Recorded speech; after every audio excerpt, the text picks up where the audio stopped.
كواليس وحكايات فنية.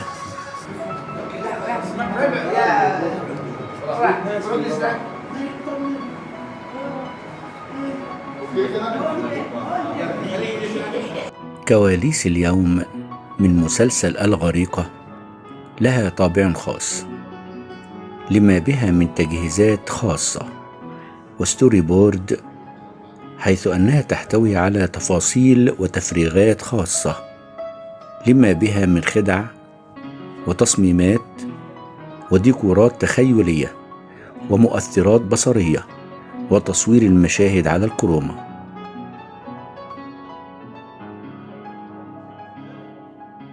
فالحديث عن مثل هذه المشاهد يستدعي أن نتعمق قليلا بشكل متخصص في كيفية تصوير تلك اللقطات، حيث أننا نعتمد في برنامجنا على تقديم المعلومة المفيدة. لذا سنتطرق لعدة نقاط عن ما هي الكروما وماذا تعني، وألوان الكروما المستخدمة. فالكروما هي خلفية ذات لون موحد، ويفضل فيها لونين، الأخضر أو الأزرق. ممكن أن تنصب على جهة واحدة، أو ضلعين على زاوية قائمة، أو مربع ناقص ضلع، وذلك حسب ما يستوجبه المشهد للتصوير. لماذا نستخدم الكروما في هذه المشاهد؟ لأن الديكورات أو المباني المطلوبة ليست موجودة لأنها في عصر سابق، أو لتنفيذ خدعة معينة، وذلك بإضافة المؤثرات البصرية في المونتاج. فنلجأ لاستخدام الكروما في التصوير، ويتم تفريغها ووضع الديكورات الافتراضية أو المؤثرات للمشهد النهائي. وكما نشاهد كيف يقوم طاقم العمل بتجهيز موقع التصوير من خلفيات خضراء وإضاءة ومعدات الصوت، وعمل بروفات بالكاميرا على الكادرات وحركة الممثلين، وذلك قبل التصوير الفعلي.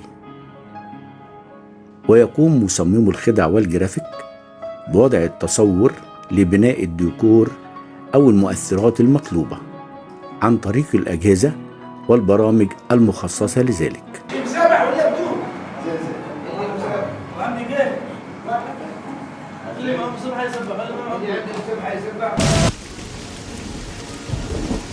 لا إله إلا الله محمد رسول الله. كثير من الناس ضررت يا عبد الله. ناس كثير ما قدرت تخرج من البيوت بسبب السيول. أنا أقول يا جماعة إن نشد هواري ونروح للبيوت، يمكن ما حد يقدر يطلع من بيته ونساعده. أنا قلبي مع السفارة، تتوقع أقرأ لهم شيء؟ الله العال، والله يحفظهم إن شاء الله، بس أنتوا ادعوا لهم. عبد الله، وكأنك حاسس إن جرى لهم شيء. لا حول ولا قوة إلا بالله العلي العظيم. أنا قلت لكم الله أعلم بهم، بس أنتوا ادعوا لهم. أرجوك يا عبد الله، إذا تعرف شيء عنهم خبرنا.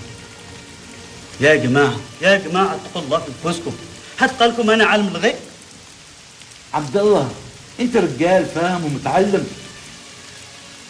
يا جماعة أنا مثلكم، يدي على قلبي، واللي في الخشبة من هم هن سالم ولدي ومنصور خي، وما لي حيلة إلا الدعاء لهم.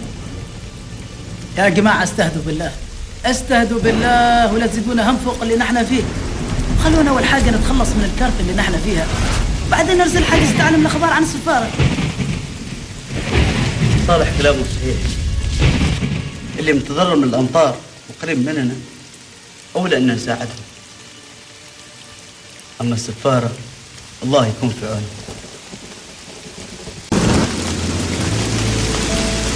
لا إله، أول مرة نشوف مثل هذه الأمطار والرياح يا عبد الله. يا رب اطلب بعد هذا يا رب. كلامك صحيح، أنا عمري كله ما شفت مثل قوة هذه العاصفة. بس المسافرين نفس الشيء عندهم رياح وعاصف كذا. لا تفاول على المسافرين، لا تفاول يا مبارك. انا ما فاول يا جماعه، بس قلبي معاهم، قلبي معاهم. هم خير ان شاء الله، هم خير وما فيهم شيء ان شاء الله.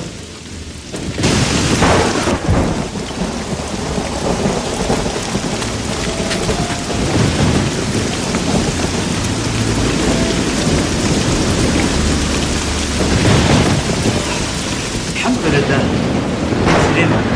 لو ما طاستك كان طاح على روسيا.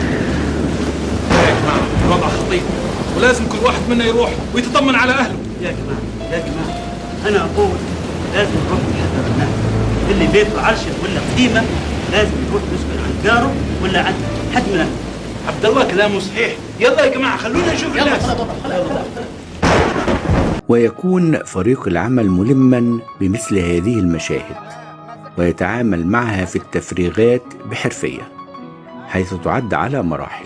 أولا مرحلة التصوير، ثم مرحلة بناء الديكور التخيلي، ثم مرحلة بناء الديكورات التخيلية، ودمج المشاهد التي تم تصويرها مع الخلفيات المصممة حتى يخرج المشهد كما نراه في شكله النهائي.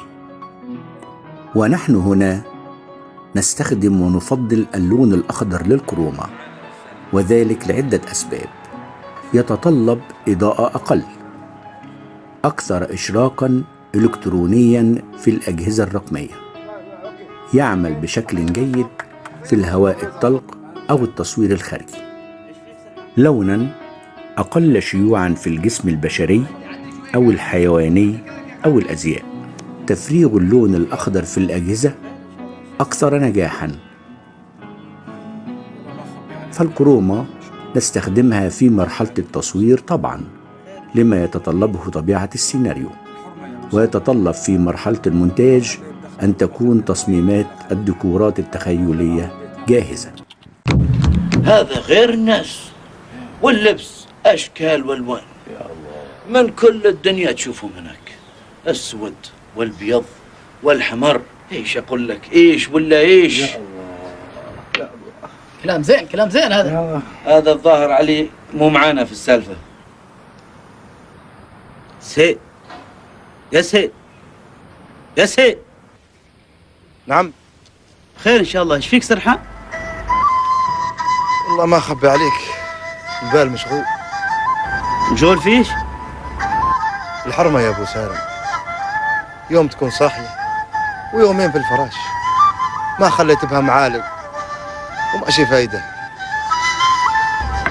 الله بيش فيها ان شاء الله، يبقى بخير. زين، ايش رايك تسافر بها معانا الخليج؟ هناك الدكاترة ما شاء الله عليهم ما خلوا مرض الا وعالقوا. من وين؟ من وين؟ العين بصيرة واليد قصيرة، وانا ما عندي شيء، لو عندي ما بخلت عليها يا منصور.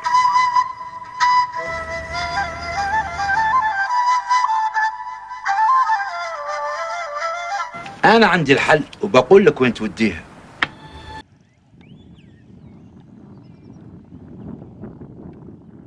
تابعوا معنا سلسلة حلقات كواليس وحكايات.